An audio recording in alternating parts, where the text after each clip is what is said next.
कि राजस्थान में कांग्रेस का शासन रहा, इसलिए कांग्रेस और भ्रष्टाचार दोनों जुड़वा भाई की तरह से जाने गए जी। बच्चियों को पैदा होते ही मार देता था। कांग्रेस के शासन के अंदर ऐसी घटनाएं होती थी कि थाने में कोई मर गया तो उसकी एफआईआर दर्ज नहीं होनी, कोई महिला गई तो रात को वो सुरक्षित नहीं है, किसी का इनकाउंटर हो जाना, नरबली के अंदर बच्चे को काट करके चढ़ा देना।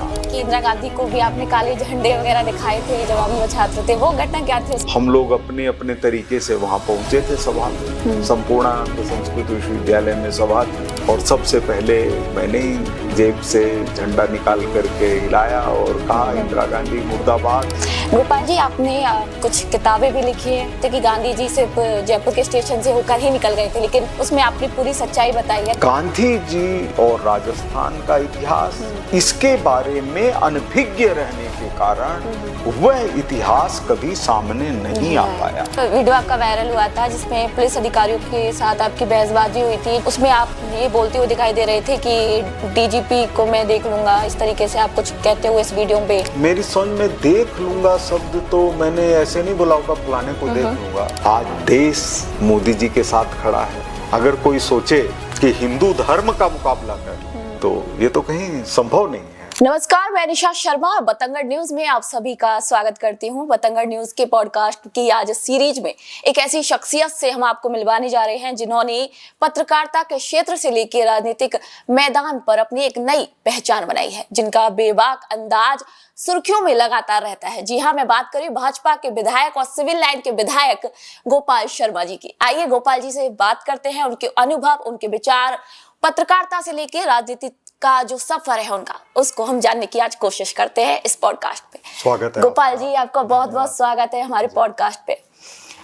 गोपाल जी, सब जानते हैं आप पत्रकार रह चुके हैं, आपने राजनीतिक में भी अपना दमखम दिखाया है, आपका बेबाक अंदाज सबको पसंद आता है, लेकिन लोग जानना चाहते हैं गोपाल जी कैसे थे, पत्रकारिता से पहले कैसे थे, उनकी जर्नी कैसे स्टार्ट हुई, पत्रकार से लेकर कलम को छोड़ करके राजनीति की कुर्सी पर वो कैसे आए, वो हम सब जानना चाहते हैं आपसे। जी।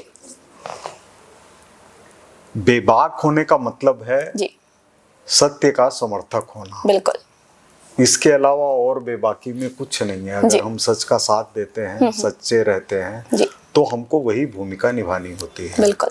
और शुरू से इसी तरह के हैं, सामान्य परिवार के हैं, गरीब परिवार के हैं, इसलिए जो परिवार ने सिखाया, जो संस्कार दिए, उसके आधार पर चल रहे हैं जी। बाद में धीरे धीरे आइकॉन बनते रहते हैं, लोगों के आदर्श के ऊपर चलने की कोशिश करते हैं, बस इतना ही है। जी, बिल्कुल। पत्रकारिता की अगर मैं बात करूं तो पत्रकार में आपका बहुत नाम रह चुका है, अभी भी है।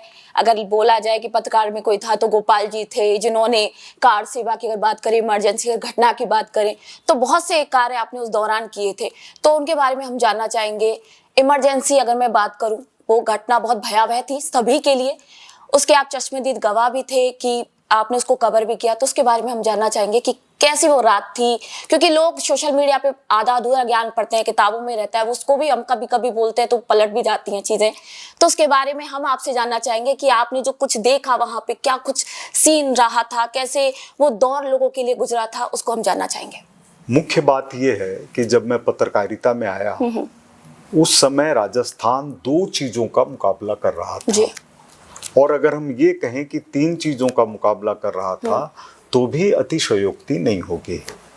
पहली चीज थी, राजस्थान 21वीं सदी में प्रवेश कर रहा था और 20वीं सदी की जो पुरातन पंथी सोच थी उसको खत्म करके नए दौर के साथ, विकास के साथ चलने की कोशिश कर रहा था।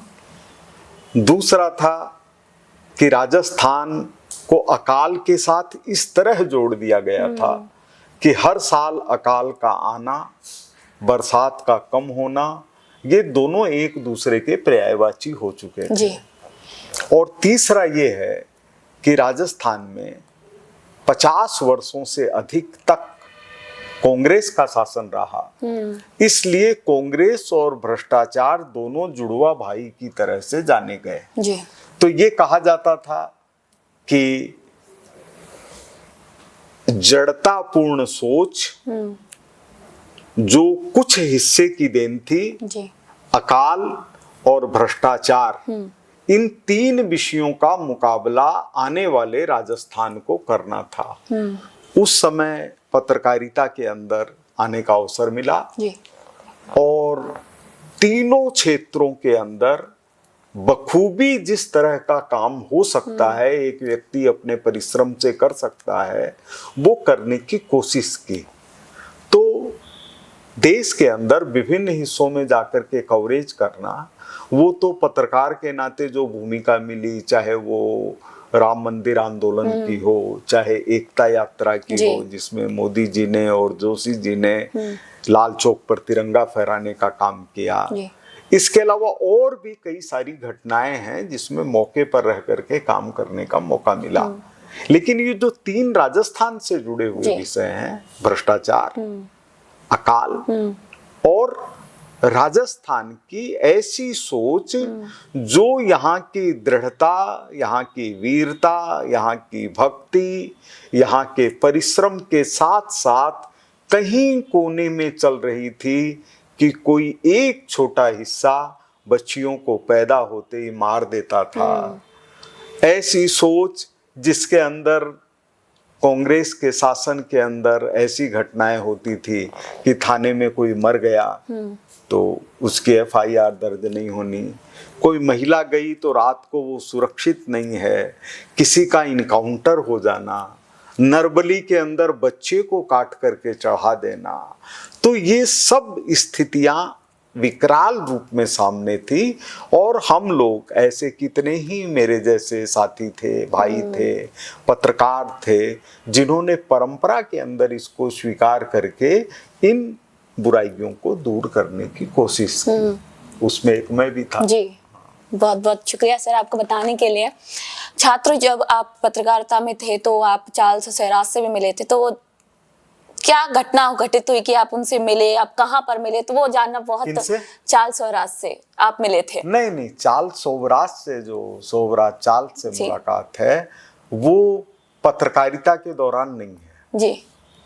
चार्ल्स स्वराज के साथ में जेल में था जी। हम लोग थे छात्र आंदोलन के अंदर और वो थे बिकनी किलर के रूप में, लोगों के हत्याकांड के रूप में, महिलाओं की हत्या कर देने वाले के रूप में।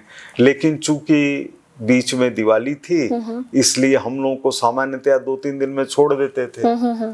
उस समय लगभग 15 दिन तक अंदर रहना पड़ा। तो मेरे साथ में एक और भी मित्र थे जो अभी कैबिनेट मिनिस्टर थे भारत सरकार के जी। तो हम लोग साथ थे तो बात होती रहती थी, उनको देखते रहते थे, उनकी चीजों को देखते रहते थे और हम लोग बताते रहते थे कि देखो भारत के अंदर ये सब ठीक नहीं है आपका करना।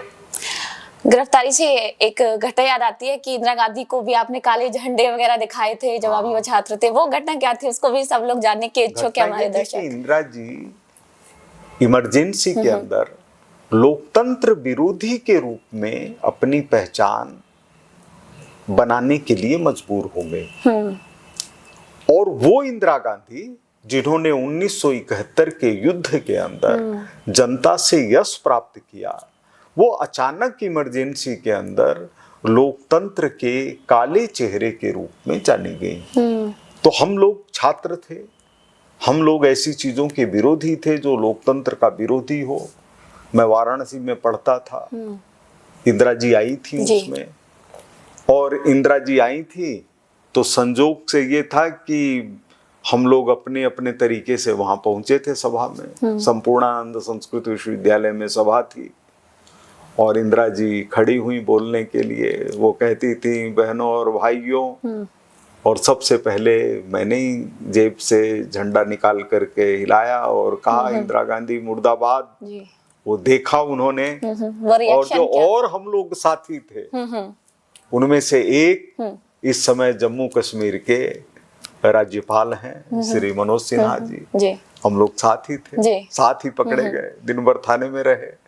तो उसमें व्यक्ति के विरोध से ज्यादा था जिसकी पहचान इंदिरा जी ने बनाई कि लोकतंत्र का विरोधी होकर उन्होंने देश को जेल खाने में बदल दिया। श्री अटल बिहारी वाजपेयी कहते थे कि अगर इंदिरा जी को उन गलतियों का पता नहीं था जो आपातकाल में हुई, जी तो वो प्रधानमंत्री बनने के काबिल नहीं थी। जी और अगर उनको पता था तो वो दोषी हैं। तो या तो दोषी हैं या नाकाबिल जी। हैं, वो खुद तय करें कि क्या है। तो इसलिए वो विरोध था। 28 मार्च 1984 को एक घटना घटित होती है जहाँ पे आप अटल बिहारी वाजपेयी के साथ होते हैं और वहाँ पे आपके ऊपर जानलेवा हमला करने की कोशिश की जाती है, जहाँ पे आपकी आंखें फोड़ने की कोशिश भी की जाती है। वो क्या घटना आती है उस टाइम, क्या माहौल था कि इस तरीके से आपके ऊपर हमला किया गया? देखिए, श्री मुलायम सिंह यादव के ऊपर गोलियों की बरसात की गई जी। वे कार में सवार थे एम्बेसडर में, और गोलियों से कार को बींध दिया गया। उनके राजनीतिक विरोधी जो कांग्रेस के सांसद थे उन पर आरोप लगा, सच्चाई कुछ भी हो जी। लेकिन मुलायम सिंह जी के ऊपर जो ये गोलीबारी की घटना हुई, इसके विरोध में लखनऊ में एक बड़ा सम्मेलन हुआ जिसमें नेतृत्व करने वाले चौधरी चरण सिंह जी थे जो देश के प्रधानमंत्री रहे, और श्री अटल बिहारी वाजपेयी थे। तो हम लोगों का स्टेशन के ऊपर टकराव हो गया, और टकराव के अंदर ऐसी स्थिति बनी कि मैं पुलिस के निशाने पर आ गया। निशाने पर आने पर चोट भी खानी पड़ी, आंख भी बच गई, नहीं तो नहीं बचती। और बाद में जब हम लोग घायल होकर के अस्पताल में पहुंचे तो मुलायम सिंह जी वगैरह सब देखने के लिए आए। लेकिन वो छात्र जीवन की वो उस तरह की घटनाएं थी जिसमें हम लोग इस काम में लगे हुए थे कि देश के लिए छात्रों को अपने जान की बाजी लगाकर भी संघर्ष करना चाहिए, और हम लोग ईमानदारी से राष्ट्रभक्ति की परवाह में उस काम में लगे हुए थे। जी गोपाल जी, आपने कुछ किताबें भी लिखी है, तो उन किताबों के बारे में हम जानना चाहेंगे। एक किताब है गांधी जी के ऊपर लिखी हुई है, उसमें कुछ अनकहे तथ्य हैं लाइक जिनको लोग नहीं जानते। लोग ये जानते कि गांधी जी सिर्फ जयपुर के स्टेशन से होकर ही निकल गए थे, लेकिन उसमें आपने पूरी सच्चाई बताई है। तो उसके बारे में आप थोड़ा सा हमें बताइए, हमारे दर्शकों भी उसको जानना चाहेंगे। बिल्कुल, आप सही कह रही हैं। मेरी एक दो कांग्रेस के जुड़े हुए मुख्यमंत्रियों से भी बात हुई। हमेशा यह बात जुड़ी हुई थी कि गांधी जी कभी जयपुर नहीं आए जी, स्टेशन से होकर के गुजरे, ये बात आती थी जी। लेकिन बाद में मैं अपने कुछ घनिष्ठ सहयोगियों के साथ में इसकी बहुत गहराई में गया, वे लोग गए, अध्ययन किया गया, तो पता चला कि गांधी जी एकाधिक बार जयपुर आए, और इसके लिए उन्होंने खुद जो उस समय के राष्ट्रीय नेता थे गोपाल कृष्ण गोखले जी, उनको चिट्ठी लिख करके जयपुर आने की सूचना दी। और सिर्फ जयपुर आने की सूचना नहीं दी, बल्कि उन्होंने ये भी बताया कि मेरे को अल्बर्ट हॉल म्यूजियम देखने में कैसा लगा। उन्होंने ये भी बताया कि यहाँ पर आर्ट्स के जो शिक्षक बंगाल के काम कर रहे हैं, पढ़ा रहे हैं, वो बहुत ही उच्च कोटि का काम है। इसके अलावा कुछ साल, कम से कम हम मान के चलें कि 4 या 5 साल ऐसे निकले जब राजस्थान के अंदर जमनालाल जी बजाज, और जमनालाल जी बजाज के उस क्षेत्र में एक्टिव नहीं रहने पर भी महात्मा गांधी जी जयपुर की हर लोकतांत्रिक समस्या से जुड़े हुए थे जी। उन्होंने लगभग 20 आर्टिकल जयपुर के ऊपर हरिजन में लिखे। तो इतना अधिक लगाव अगर हम देखें जी। तो गांधी जी ने जो 3-4 प्रमुख आंदोलन किए, जिनके बारे में उन्होंने खूब लिखा, चाहे वो चंपारण का आंदोलन हो, चाहे अहमदाबाद की फैक्ट्री का आंदोलन हो, चाहे दांडी यात्रा हो, चाहे राजकोट का आंदोलन हो, इसी तरह से उन्होंने जयपुर के आंदोलन को लिया। और केवल लिया ही नहीं, बल्कि जयपुर के प्रधानमंत्री ऐसे व्यक्ति होने चाहिए जो लोकतंत्र और देश की आजादी के प्रति चिंता करने वाले हों, इसका भी गांधी जी ने ध्यान रखा जी। तो गांधी जी का और जयपुर का बहुत घनिष्ठ संबंध है।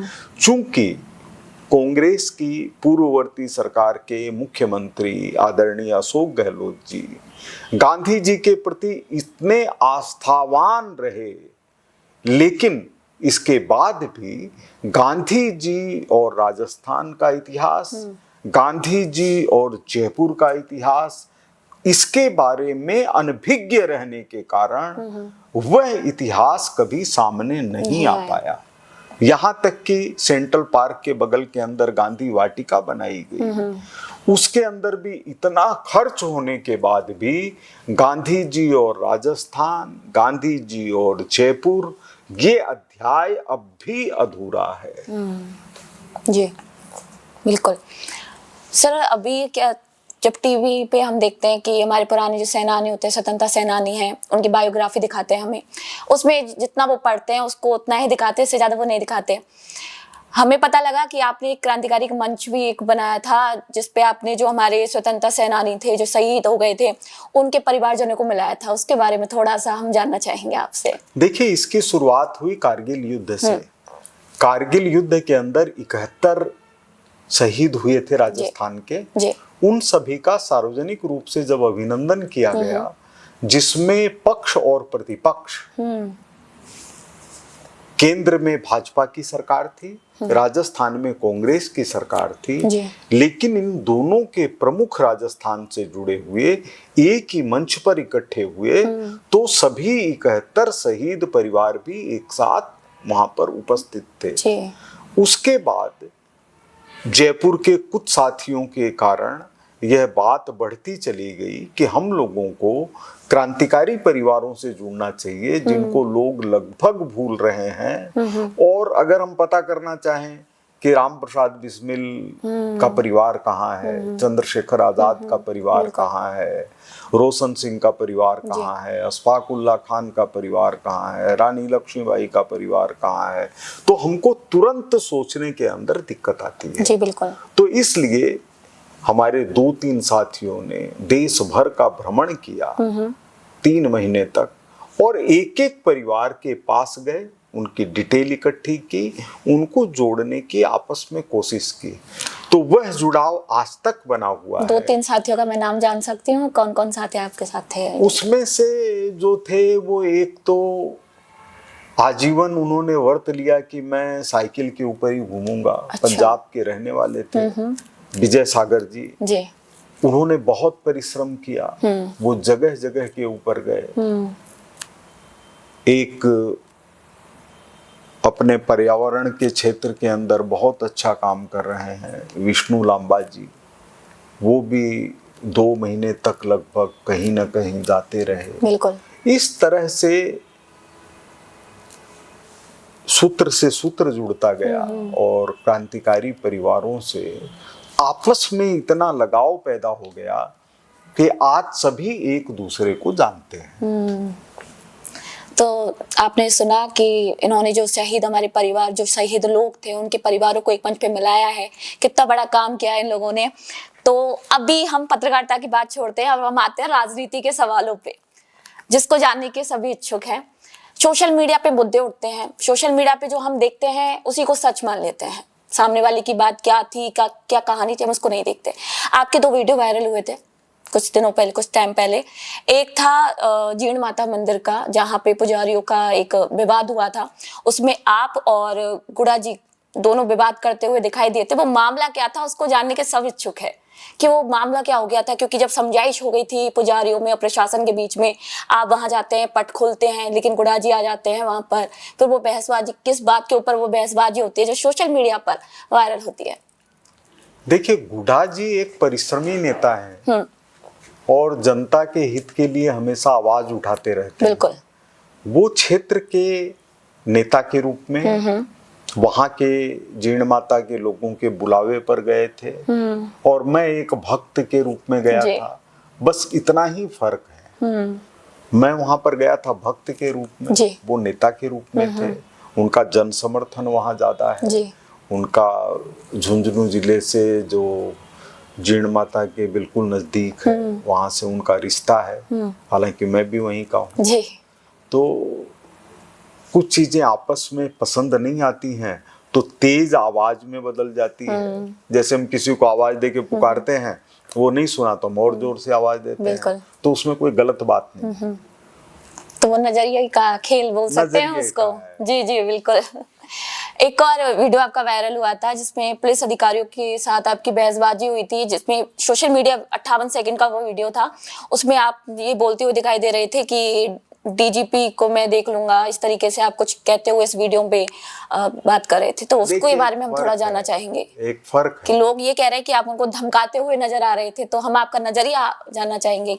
मेरी समझ में देख लूंगा शब्द तो मैंने ऐसे नहीं बोला होगा फलाने को देख लूंगा, लेकिन देखना तो अच्छी बात है। जी अगर हम किसी से भी मिलेंगे तो देखना तो पड़ेगा। जी अब हम उसको ये कहें कि गलत रूप में लें तो वो बात तो गलत है। लेकिन चूंकि मेरा जयपुर के अंदर उस समय गणेश सिंह जी आईजी थे और मैं स्कूल का छात्र था, तो भी मेरे मन के अंदर भाव थे कि कम से कम हमारे राजस्थान का जो पुलिस का प्रमुख है उससे मिलने के लिए जाना चाहिए। जी तो मैं चिड़ावा से चल के सिर्फ इसलिए आया कि गणेश सिंह जी से मिलना है।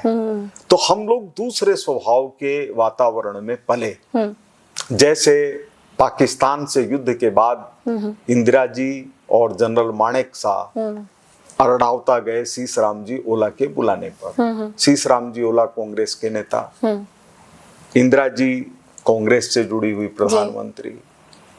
हम लोग उस समय बचपन तैयार हो रहा था, लेकिन हम लोग भारत माता की जय के नारे लगाते हुए सभी बच्चे आपस में बात करके, कहीं से कोई गाड़ी की व्यवस्था हो गई कि वहां से बस जाएगी तो हम लोग जाके स्कूल की जगह वहां बैठ गए। और वहां गए तो कोशिश क्या रही कि ये पूरे सभा स्थल के अंदर वहीं जाके बैठना है जो सबसे आगे हो।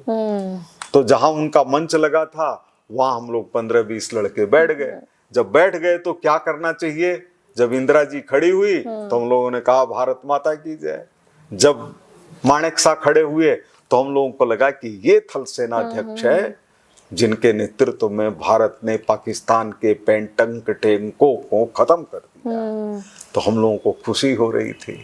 तो हम लोगों का स्वभाव कुछ ऐसा बन गया कि गणेश जी के मंदिर में जाएंगे तो कहेंगे वक्रतुंड महाकाय, शंकर जी के मंदिर में जाएंगे तो कहेंगे नमामि शानम, अगर राम जी के जाएंगे तो कहेंगे आपदाम हरतारम। तो इसलिए जहां पर आस्था है, जहां पर विश्वास है, उसी तरफ रहते हैं। आज देश मोदी जी के साथ खड़ा है।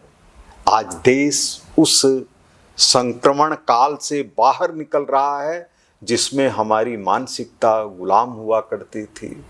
आज भारत के प्रधानमंत्री खड़े होते हैं तो दुनिया को देखना पड़ता है कि कौन है, सबसे लोकप्रिय नेता है। तो हम लोग प्राण प्रण से इस बात की कोशिश करते हैं कि हे प्रभु, जो कुछ करवाना हो करवा लीजिए।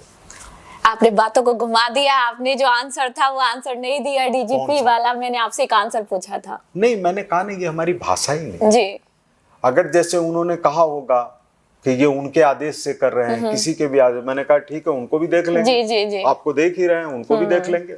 और अगर हम उस बर्ताव नहीं करेंगे तो हम गरीब का नुकसान होते नहीं देख सकते ना।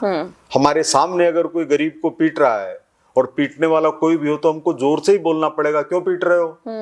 कोई कहे धमका रहे हैं इसको, अरे भाई बात ही वैसी है। अगर नहीं धमकाएंगे, हम हाथ जोड़ के कहेंगे नमस्कार छोड़ दीजिए इनको, तो कहेगा तू भी आ जा।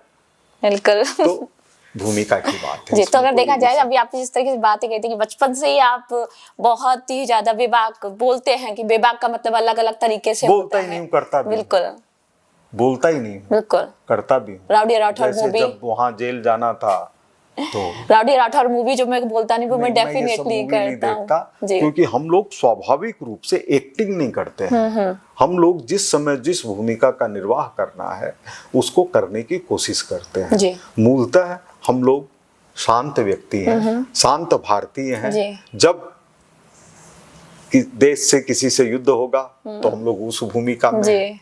जब महाकुंभ होगा तो हम लोग उस भूमिका में हैं। बिल्कुल। जब परिवार के अंदर सेवा का भाव है तो उस भूमिका में है। श्राद्ध करना होगा तो अपने पूर्वजों के प्रति समर्पित जी। हैं। लेकिन हम लोग भारतीय हैं क्योंकि हमको अनंत काल तक रहना है। जी, बिल्कुल। दूसरे देश रहेंगे कि मिट जाएंगे, लेकिन हम तो रहेंगे ही रहेंगे। बिल्कुल बिल्कुल। अभी विधानसभा की अगर मैं बात करूं, मानसून सत्र भी रिसेंट में खत्म हुआ है 10 सितंबर को, तो विधानसभा में कुछ घटनाएं घटित हुई जिसमें अमीन कागजी और रफीक जी को आपने एक शब्द बोला था, अपने धर्म में वापस लौट जाओ। उस शब्द को लेकर के अगर देखा जाए तो हर कोई अपनी, हर किसी की अलग अलग सोच होती है, अलग अलग तरीके से उसको सोच है। तो आपकी क्या सोच थी उस शब्द को बोलने के पीछे, वो मतलब क्या था उसको कि अपने धर्म में वापस लौट जाओ? तो उसके बारे में हमारे दर्शक जानना चाह रहे हैं। एक व्यग्रता होती है, जैसे कोई भारतीय या किसी भी देश का रहने वाला कहीं रह रहा हो जी, उसके मन में होता है कि मैं कुछ समय बाद ही अपने देश जाऊं। कोई व्यक्ति की जड़ें अगर कहीं से है तो सोचता है कि मैं जाऊं, एक बार अपनी वो जमीन देखूं, अपनी वो धरती देखूं। तो चूंकि हम लोग, यानी मैं इतिहास का विद्यार्थी हूँ, प्राचीन इतिहास का विद्यार्थी हूँ, तो मुझे इस बात का पूरा अध्ययन है कि मुगल काल के अंदर किस तरह से यहाँ के वासिंदों को, चाहे वो शैव्य हो, चाहे वो वैष्णव हो, चाहे वो अन्य किसी पंथ का मानने वाला हो, कोई मूर्ति पूजक हो या नहीं हो, उन सब को जबरन इस्लाम में लाने की कोशिश की गई। मेरे पास में यहाँ पर किताब पड़ी है, वो सामने नजर आ रही है, ब्लेसिंग चिनार वाली, शेख अब्दुल्ला की लिखी हुई है। तो उसमें उन्होंने लिखा है कि मेरे परदादा को इस तरह हिंदू बना लिया गया। तो ये लोग जो हैं, ये खास करके ये हमारे शेखावाटी और आसपास के, कोई कायम खानी है, कोई कुछ है, वो सब उसी तरह के हैं जिनको जबरन मुसलमान बनाया गया। तो जबरन बनाने का मतलब है कि इनके पूर्वजों को कितनी तकलीफ दी गई, जिन तकलीफों के कारण पंडित कृपाराम शर्मा गुरुजी के दरबार में गुरु तेग बहादुर के पास आए और बोले हमारी जनेऊ ही सुरक्षित नहीं है। तेग बहादुर जी ने बलिदान दिया। तो इनके भी पूर्वज तकलीफ पाके ही आए हैं। तो उनकी आत्मा को शांति तो तभी मिलेगी जबकि आप अपने धर्म में लौट करके बताइए कि आज हम आजाद हैं, हमको कोई भी रोक नहीं सकता। लेकिन अगर आपको इसके बावजूद इस्लाम में खुशी मिलती है, आपको कुरान शरीफ के अंदर अपनी आस्था नजर आती है, आप मानिए, कोई एतराज नहीं है। भारत तो विश्वास करता है इस चीज में, कोई ईसाई है बाइबिल को माने, कोई दिक्कत वाली बात नहीं है। लेकिन जो भारत का मूल धर्म है, वो मूल धर्म है जो सर्वे भवन्तु सुखिनः की बात करता है। इसमें आना तो गौरव की बात है जी। ये तो गंगा में स्नान की तरह है। अब कोई कहे कि मेरे को तो अपने सड़े हुए तालाब में नहाना अच्छा लगता है, तो भाई हमको कोई विरोध नहीं, आप नहाइए, आप उसी में खुशबू लीजिए। लेकिन गंगा में नहाने के लिए तो हमको गोमुख से लेकर के और कोलकाता, काशी, कानपुर तक की यात्रा तय करनी पड़ेगी जी। इसका अर्थ ये नहीं है कि मैं किसी धर्म के लिए सड़ा हुआ पानी कह रहा हूं। मैं ये कह रहा हूं कि किसी को कहीं अच्छा लगे तो आप उसको करिए, लेकिन गंगा तो गंगा ही रहेगी। अगर कोई सोचे कि हिंदू धर्म का मुकाबला कर ले तो ये तो कहीं संभव नहीं है, कहीं संभव नहीं है। आपने जैसे ये शब्द बोला तो आपके ऊपर मर्यादित होने का भी एक ठप्पा दे दिया गया और आपके खिलाफ एक विशेष अधिकार हनन प्रस्ताव भी लाया गया। तो उसके ऊपर आप क्या कहेंगे? मतलब देखिए, मेरे ऊपर विशेषाधिकार प्रश्न कांग्रेस के लोग 20 बरस से लाते रहे। उसका कारण ये है कि मैं सच के साथ चलने वाला आदमी हूं, अपनी मर्यादा को समझता हूं। मैं यहां तक मानता हूं कि मेरी बात से अगर किसी को तकलीफ होती है, किसी का मर्यादा हनन होता है, तो मैं विनम्रता पूर्वक मेरे शब्दों को मत महसूस करिए। आप मान लीजिए कि मैंने गलत कह दिया, आपको लगे कि मेरे मान लेने से कि आपको गलत महसूस हुआ है और मैंने गलत कहा है, तो भी कहाँ एतराज है। हम लोग कोई दुश्मन नहीं है, लेकिन अगर कोई ये कहे कि किसी के मुंह पर ताला लगा दिया जाए, उसका समर्थन नहीं कर सकते। अगर कोई सदस्य ये कहता है कि मेरे को तो फलाने उसमें रहने में आनंद आता है, तो आप आनंद की अनुभूति करिए। लेकिन हमारे यहाँ संविधान के अनुच्छेद 25A के अंदर धर्म प्रचार की अनुमति है। जी।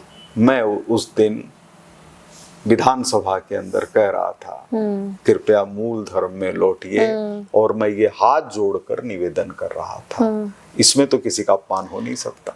अगर देखा जाए, जैसे कि आपने ये शब्द बोला मूल धर्म में वापस लौटिए, ये तभी हुआ था जब धर्मांतर बिल, जो विरोधी बिल था, वो पास हुआ था, विधानसभा में हंगामा हो गया था।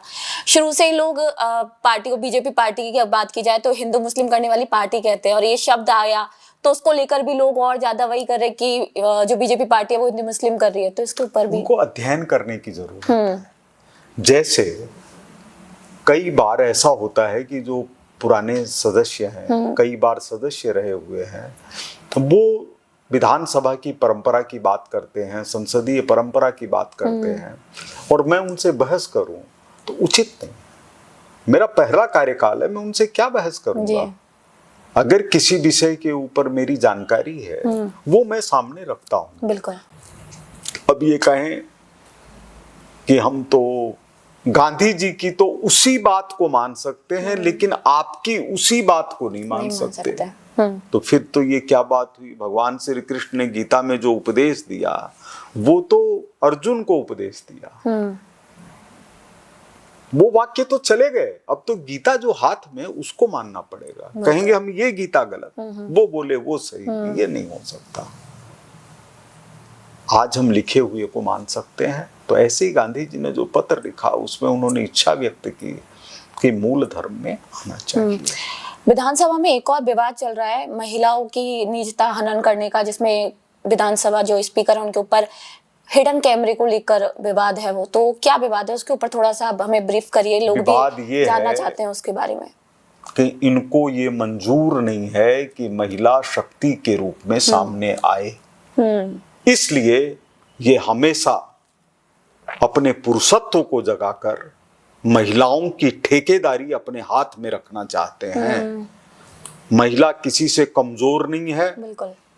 इन पुरुष सदस्यों को महिलाओं की निजता की क्यों तकलीफ हो रही है। हमारे देश के अंदर कानून बने हुए हैं, और कानून इतने मजबूत हैं कि किसी भी महिला की तरफ टेढ़ी आंख करके कोई नहीं देख सकता, अगर वह महिला या युवती जागरूक है। और हम बिना मतलब लिए घूम रहे हैं, हमको चिंता है, हमको चिंता है, हमको चिंता है। अरे भाई, आप लोगों ने कभी सोचा मन के अंदर, पहली मुख्यमंत्री वसुंधरा जी क्यों हुई? क्या उसके पहले कोई कांग्रेस के अंदर महिला नेता नहीं हुई? सुमित्रा जी कितनी बार चुनाव जीती, कमला जी कितनी बार चुनाव जीती। आपके मन में नहीं आया कि इनको हम मुख्यमंत्री बना दें? आप महिला की बात करते हैं, शर्म आनी चाहिए आपको। मेरे को ऐसी बातों से उत्तेजना होती है। आप इतने साल तक शासन में रहे, आपके ध्यान में नहीं आया कि महिलाओं को आगे लाया जाए? आप महिला निजता की बात कर रहे हैं। पर ये महिला निजता जो हनन की बात है, वो जो कांग्रेस की महिला विधायक हैं उन्होंने ही ये बात रखी है। हाँ, तो उन्होंने क्यों प्रेस नहीं कॉन्फ्रेंस करके ये वाली बात कारण है। अगर वो नहीं करें तो इसका मतलब है जो और लोग कर रहे हैं उससे वो अलग हट जाए। और हो सकता है उन्होंने उस मैं तो मेरी कही हुई बात से सहमत हूं। मेरे मुंह से कोई बात निकली, उसमें कहीं भी महिला शब्द नहीं था जी। कहीं महिला शब्द नहीं है। मैंने कुकृत्य की बात की है। कुकृत्य शब्द की वो परिभाषा नहीं जानते हैं।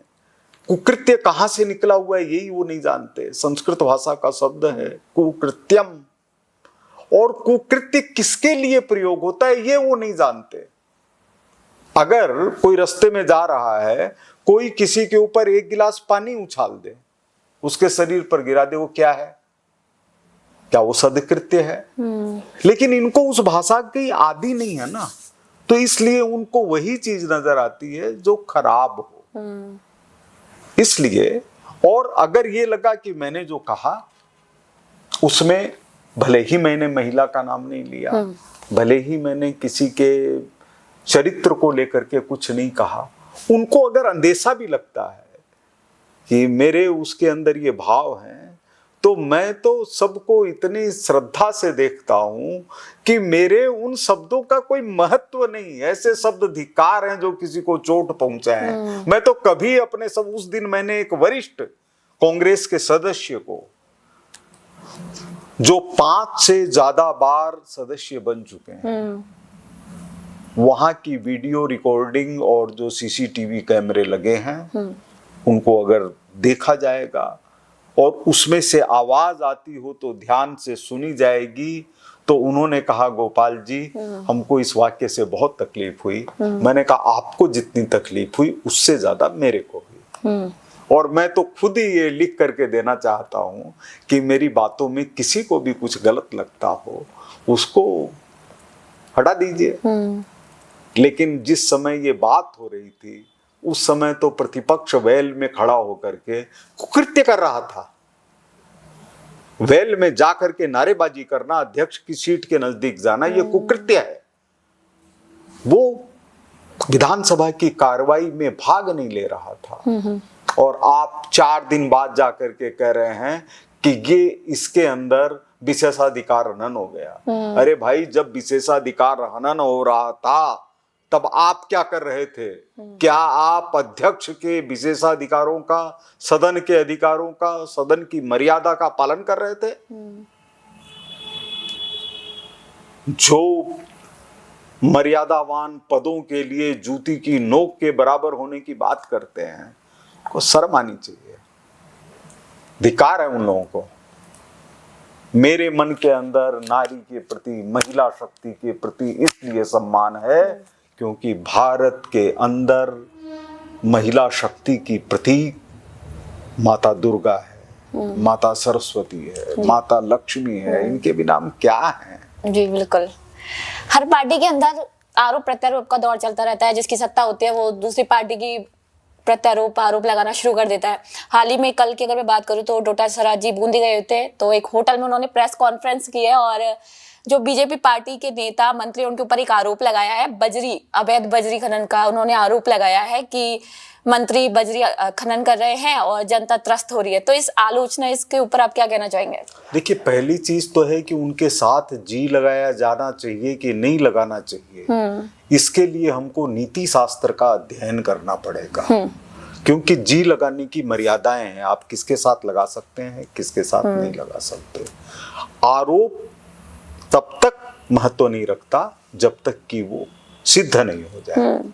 ऐसी स्थिति के अंदर उनके आरोप लगाने का कोई अर्थ नहीं है। राजस्थान के अंदर बजरी माफिया है और आपकी जानकारी में है, तो क्या आपकी मिलीभगत से हो रहा है? क्या आप अब तक इसलिए चुप थे क्योंकि आपको कुछ लोगों का समर्थन था? अगर आपको बजरी माफिया के प्रति रोष है, आपने क्या FIR दर्ज करवाई आज तक? जी। आप क्या कोर्ट में गए? आपने विधानसभा के अंदर कभी बजरी माफिया के सवाल पर धरना दिया? आपने कभी बजरी माफिया के सवाल के ऊपर प्रदर्शन किया? कांग्रेस कभी बजरी माफिया के खिलाफ सड़कों पर उतरी? तो मुंह भावे वाली जो बात है कि जो मुंह से कहना अच्छा लगे वो तो कहे, और खुद बाबा जी बैगन खाएं, औरों को परहेज बताएं। बिल्कुल। मैं एक घटना के ऊपर जाना चाहूंगी। झालावाड़ में जुलाई में एक घटना घटित होती है जहां पर एक स्कूल की छत गिर जाती है जिसमें 7 बच्चों की मौत होती है, बच्चे घायल हो जाते हैं। उसी को लेकर के जो राजेंद्र गुड़ आए हैं और एक कार्यकर्ता है नरेश मीणा, जो विवादित रह चुके हैं, जेल भी जा चुके हैं। अभी रिसेंट में उन्होंने एक DCSP को थप्पड़ मारा था, उसके चक्कर में वो 6 महीने जेल होकर आए थे। उसके बाद वो फिर अनशन पर आकर बैठ गए यहाँ पे। तो उसके ऊपर मैं जानना चाहूंगी कि क्योंकि दिलावर जो मंत्री हमारे हैं, दिलावर जी, उन्होंने कहा कि जो पुरानी कांग्रेस सरकार थी उन्होंने सही से स्कूल की शिक्षा को लेकर के काम नहीं किया, इसलिए ये हादसा हो गया। लेकिन अगर देखा जाए तो यहाँ पे बीजेपी की सरकार है, तो कहीं ना कहीं किसी दूसरी पार्टी को दोष देना कहाँ तक सही है? क्योंकि हम भी अभी पार्टी में हैं, हम भी कुछ कर सकते हैं। तो इसके ऊपर आप थोड़ा सा हमें बताएं। देखिए, उन परिवारों को संतुष्टि होनी चाहिए। उन परिवारों में उन बच्चों के चले जाने से जो कमी आ गई है उसकी पूर्ति होनी चाहिए। इसका हर व्यक्ति समर्थन करता है। उसको किस तरह से सामने लाया जाए इसके लिए प्रयत्न होना चाहिए। एक तरीका तो ये है बिल्कुल कि कोई दुकान के ऊपर जाकर के कहे कि कपड़े की सही कीमत बताओ, नहीं तो अभी एक थप्पड़ मारूंगा। तो अगला कहेगा लेना है तो ले, नहीं लेना है मत ले। दूसरा ये कहे कि इसके सही सही भाव लगाओ, मैं 4 जगह पूछ करके आया हूँ, इसका ये भाव है। या ये कहे कि मेरे को तो पसंद नहीं आया, मैं कहीं जा रहा हूँ। तो कहीं कहने के भाव का फर्क है। ये धरने पर बैठे हैं, निश्चित रूप से इनकी पीड़ा ज्यादा होगी, तभी धरने पर बैठे होंगे। अगर धरने पर बैठे हैं तो विषय को कायदे से, न्यायपूर्ण तरीके से, दस्तावेजों के जरिए, परिवारों के जरिए विनम्र भाव से उठाने का भी तरीका हो सकता है। लोकतंत्र के अंदर इस तरह की भाषा जो दूसरे को तकलीफ पहुंचाए, अगर वो कोई करके चाहे कि मैं हाई कोर्ट और सुप्रीम कोर्ट में जाके न्याय प्राप्त कर लूं, तो क्या संभव है? जज को तो मी लॉर्ड कहना ही पड़ेगा। वो कहे मेरे दुश्मन, हाई कोर्ट में भी मेरे साथ ये हुआ है, वही करने जा रहे हो, तो उसको अंदर कर दिया जाएगा। गोपाल जी, इसमें एक और सवाल मैं जोड़ना चाहूंगी कि जब भी कोई घटना घटित होती है, हादसा होता है, तो उसमें जो हादसा हुआ है उस परिवार के लिए सहायता दी जाती है पैसों से। लेकिन इस बार राजस्थान में एक चीज देखने को मिली कि जब झालावाड़ में हादसा हुआ तो उनको बकरियां दी जा रही है सहायता के तौर पर। तो ये एक दया रिवाज कैसे? कहाँ ये बात आई? कहाँ आई ये बात? कोई ऑर्डर आया है सामने? चर्चा आ रही है, ऐसी चर्चा ही चल रही है कि आप बकरियां देने वाले हैं, तो उसके बारे में कुछ ही कह दे, उसके क्या फर्क पड़ता है? अभी तक तो ये देखने में नहीं आया कि कोई ऑर्डर कि इनको मुआवजे के रूप में ये दे दिया जाए। और दूसरी चीज कि वहां के लिए वो भी धन है। गरीबी का जो दर्द है वो बहुत मुश्किल है। गांव के अंदर ऐसे लोगों की संख्या लाखों में है जो बकरियां, भेड़ चरा करके अपना काम चलाते हैं। उनको कोई बकरियां दे दे तो उनको खराब लगेगा। वो किसी दिन ऐसा होगा क्या शाम को बकरियां छोड़ के घर चले जाए। बिल्कुल। एक और मैं इंटरव्यू खत्म करूंगी उससे पहले एक और सवाल पूछूंगी। छात्र संघ को लेकर मैं सवाल पूछूंगी, जिसमें अभी चुनाव को राज्य सरकार ने रोक दिया है। तो अगर देखा जाए जो यूथ है उसकी पहली सीढ़ी होती है एक राजनीति की तरफ अपना कदम बढ़ाने की, अगर उसी को रोक दिया जाएगा तो यूथ कैसे राजनीति की ओर जाएगा? देखिए, मेरे जैसा व्यक्ति जो मानता है कि अखिल भारतीय विद्यार्थी परिषद को लंबे समय से छात्र हितों के लिए संघर्षरत और समर्पित देखा है। इमरजेंसी के बाद जब जनता पार्टी का शासन आया तो वो खुद चुनावी राजनीति से अलग हट गए थे। बाद में उनको लगा नहीं, छात्र राजनीति भी जरूरी बिल्कुल। आज उन सहित अगर सभी छात्र संगठन मांग कर रहे हैं कि छात्र राजनीति और छात्र संघ के चुनावों से राजनीति के अंदर पराक्रम आता है, तो उनको चुनावों से अलग नहीं रखा जाना चाहिए। जी, बिल्कुल। छात्र संघ के चुनाव होने चाहिए। एक युवा पत्रकार होने के नाते मेरा खुद पर्सनली सवाल है, और जो पत्रकार है उनकी तरफ से भी आपसे सवाल है कि आप खुद पत्रकार रह चुके हैं। पत्रकार से जब आप एक राजनीति के उसमें आए, आपने विधानसभा की सीट ली, तो पत्रकारों में भी आया कि भाई हमारे एक पत्रकार साथी विधानसभा पहुंचे हैं, हमारे लिए कुछ करेंगे। 20 महीने की जर्नी हो चुकी है, अब तक आपने क्या कुछ हमारे पत्रकारों के लिए, हमारे युवा पत्रकार है उनके लिए क्या है, इसके बारे में आप बताएं। मैं आपसे पूरी तरह से सहमत जी कि कुछ भी ऐसा नहीं हुआ है जिसके लिए कहा जा सके कि मैंने ये किया है। लेकिन ये निश्चित है कि मैंने पत्रकार सुरक्षा कानूनों का अध्ययन किया हुआ है और मेरी कोशिश है कि भारतीय जनता पार्टी की समर्पित सरकार से आग्रह करूं और उनको बिल का नमूना पेश करूं कि राजस्थान में बेहतरीन पत्रकार सुरक्षा कानून क्या हो सकता है। एक तो यह चीज मन में है। दूसरी चीज जो मन में है कि बहुत तेजी के साथ राजस्थान के युवा पत्रकार विभिन्न हिस्सों से मुख्य क्षेत्रों में आ रहे हैं। जैसे जयपुर आ रहे हैं, जोधपुर आ रहे हैं, या बीकानेर डिवीजन के वो बीकानेर आ रहे हैं, जोधपुर, बीकानेर, कोटा, उदयपुर के लोग जयपुर आ रहे हैं। इनको अच्छा ठिकाना मिले, इनको अच्छी तरह से काम करने का मौका मिले, इनकी प्रतिभा सामने आए, इसके लिए भी योजना बना रहा हूँ। जल्दी कुछ ना कुछ करेंगे। पत्रकार युवाओं के लिए कोई संदेश आप मैसेज देना चाहेंगे आपके अनुभव के कभी तौर से? अपने को कमजोर नहीं समझें, ईमानदारी का पालन करें। उसमें तकलीफ है, और तकलीफ इसलिए ज्यादा है कि हम लोग दूसरों को देखते हैं, तो दूसरों जैसे कपड़े पहनना, दूसरों की तरह रहना, ये हमारे लिए एक खर्चीला काम है, और फिर अपने परिवार की मदद करना। लेकिन अगर हम परिश्रम को शामिल करके रखते हैं, जैसे हम लोगों ने 15-15 बरस तक एक ही कोट पहना हुआ है, क्योंकि दूसरा कोई था ही नहीं। जूता है तो वही शूज पहने हुए हैं 3-3, 4-4 बरस तक।